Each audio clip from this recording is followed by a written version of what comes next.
Bismillahirrahmanirrahim. Assalamualaikum warahmatullahi wabarakatuh. Perkenalkan, nama saya Asrullah, berasal dari kelompok 1 untuk pelatihan sekolah epidemiologi Kabupaten Kolaka. Di sini saya akan memperkenalkan atau memperlihatkan proses cara pengambilan dan pengapakan spesimen untuk AIP. Adapun alat bahan yang digunakan, pertama kita pakai masker.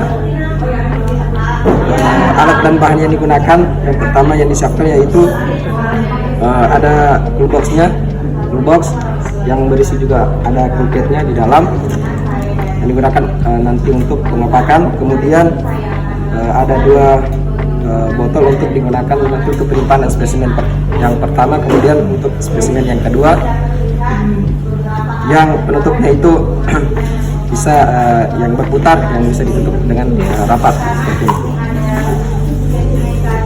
Kemudian ada label nanti diisi yang lengkap, nama, jenis kelamin, kemudian tanggal pengambilan sampel dan nomor rapidnya. Kemudian nanti ditempelkan di botolnya.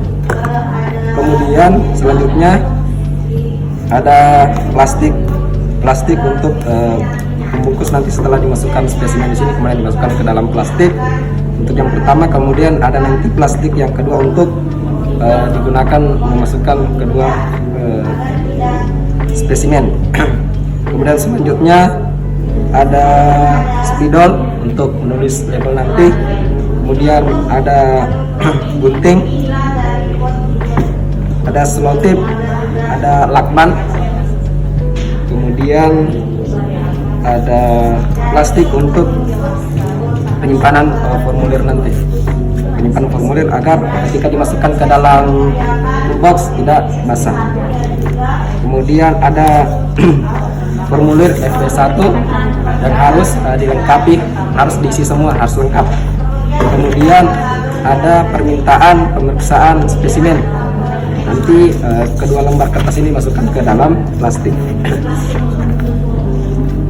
Kemudian ada sendok yang digunakan untuk pengambilan spesimen nantinya. Kemudian kita menggunakan handscreen. Dan yang terakhir nanti dipasangkan di luar agar spesimen yang kita kirim itu tidak dibalik. Selanjutnya kita melakukan pengambilan spesimen dengan menggunakan kertas, di mana kertas ini akan disimpan nanti di kloset tempat anak nanti pasien untuk diambil spesimennya. Kemudian setelah buang air, kita mengambil spesimen, ukurannya itu seukuran ibu jari, 1 ruas ibu jari. Kita mengambil menggunakan sendok.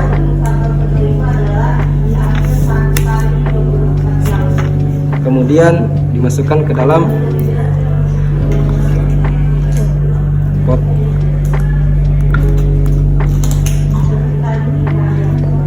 Kemudian selanjutnya ditutup dengan rapat dan dipastikan spesimen yang telah diambil itu tidak keluar. Setelah ditutup dengan rapat, dipastikan tidak ada yang bocor. Kemudian selanjutnya diberikan label. Selanjutnya spesimen yang telah diambil dipasangkan label yang berisi dengan nama, jenis kelamin, kemudian tanggal pengambilan, kemudian nomor epidnya ditulis secara lengkap, kemudian ditempel ke botolnya. Setelah itu kita selotip agar tidak basah nanti ketika dimasukkan ke toolbox. Kemudian selanjutnya setelah labelnya diberikan selotip, kemudian penutupnya juga di selotip agar spesimennya tidak keluar. Penutupnya juga diberikan selas atau selotip agar spesimen yang kita kirim betul-betul adekuat. Tidak untuk pengambilan spesimen pertama ditandai atau tanda spesimen pertama yang diambil menggunakan spidol permanen. Selanjutnya rentang waktu minimal 24 jam. Spesimen yang kedua dilakukan pengambilan lagi. Spesimen yang kedua setelah dilengkapi labelnya juga, kemudian diberikan tanda pengambilan spesimen yang kedua. Spesimen dimasukkan ke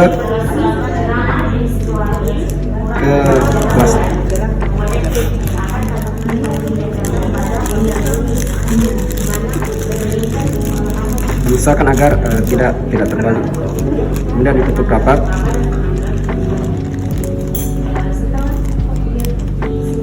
Spesimen yang kedua juga dibungkus, dimasukkan ke plastik yang terpisah.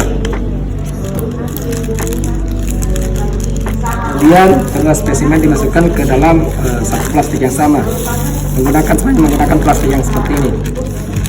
Ini contoh saja menggunakan plastik seperti ini. Kemudian masukkan ke dalam cool box yang berisi pulpen yang dingin. Diusahakan suhu pada saat pengiriman spesimen itu antara 2 hingga 8 derajat Celcius agar spesimen yang kita kirim adekuat, tidak kering.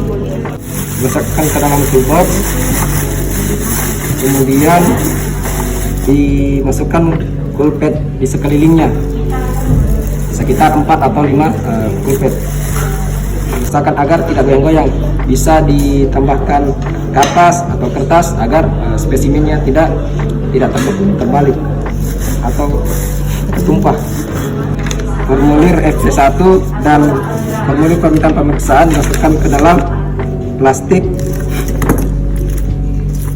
Selanjutnya dimasukkan ke cool box untuk kelengkapan spesimen yang kita kirim, kelengkapan data spesimen yang kita kirim.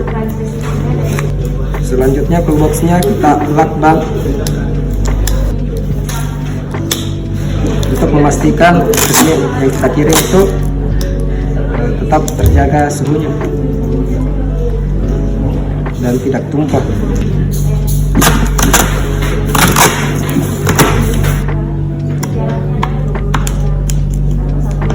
Ini untuk pemasangan tanda agar spesimen yang kita kirim itu tidak terbalik atau tidak dibalik. Kemudian selanjutnya kita melakukan pemasangan data pengirim dan tujuan pengiriman di cool box.